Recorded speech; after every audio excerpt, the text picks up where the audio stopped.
All right, PJ, I'll give you the first one. Offense puts up numbers, pretty good numbers. How much pressure do you feel from a defensive standpoint to try to make sure that those numbers on the scoreboard hold and hold well? Oh, we put a lot of emphasis on that. We make sure we do our job every day. We work hard, and we pride ourselves on being one of the best defenses in the country, as well as the best defensive backfields in the country. So I believe we work hard, and that's our job, to get better and hold teams to not scoring as much as our offense. Question right here in front. PJ, Dance Tour Broadcast Media. Kind of going off of that, we hear so much about Jameis Winston and the offense and what they can do to throw the ball. You going up against it with the other guys in the secondary, how do you define Florida State secondary? And looking at your game, what are you expecting of yourself right now? Well, I define the Florida State defensive backs as the #1 defensive backfield in the country, because I believe we work hard, we hold ourselves to certain standards, and last year we was also one of the top defensive backfields in the country. So every year we look to get better, and also myself just looking to get better every day out there on the field and working hard and trying to be a leader for my team as well as everybody else. Back row this side. Mandy Mitchell from WRAL in Raleigh. As the defending national champ, what do you think of the new college football playoff system? Oh, I think it's cool. I think it's being able to play an extra game, an extra big-time game, and it's just like playing a whole nother bowl game. So it's like playing 2 bowl games and playing in 2 big-time games and competing at a high level, because we love it. The more games, the better. The more times we can be on that big stage, the better. So we love it.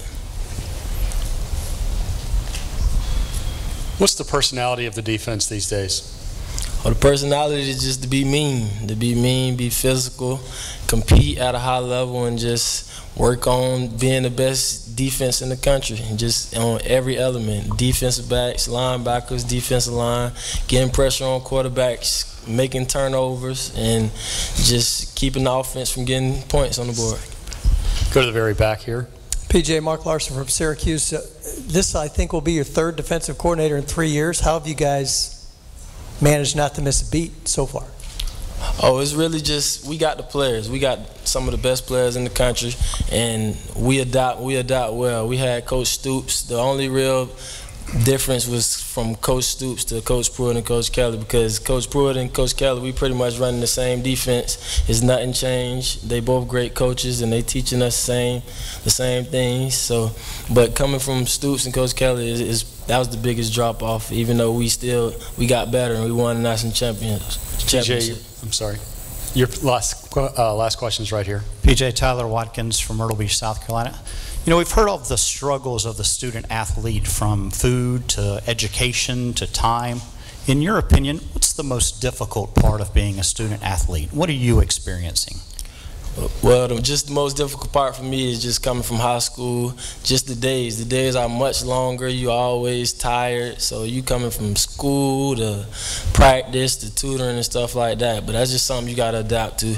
With food and all that, I don't think I have a problem with that. I believe they feed us pretty well at Florida State. So I don't think that's not a big problem for me, or money or anything. So that's probably the biggest thing for me. PJ, thank you.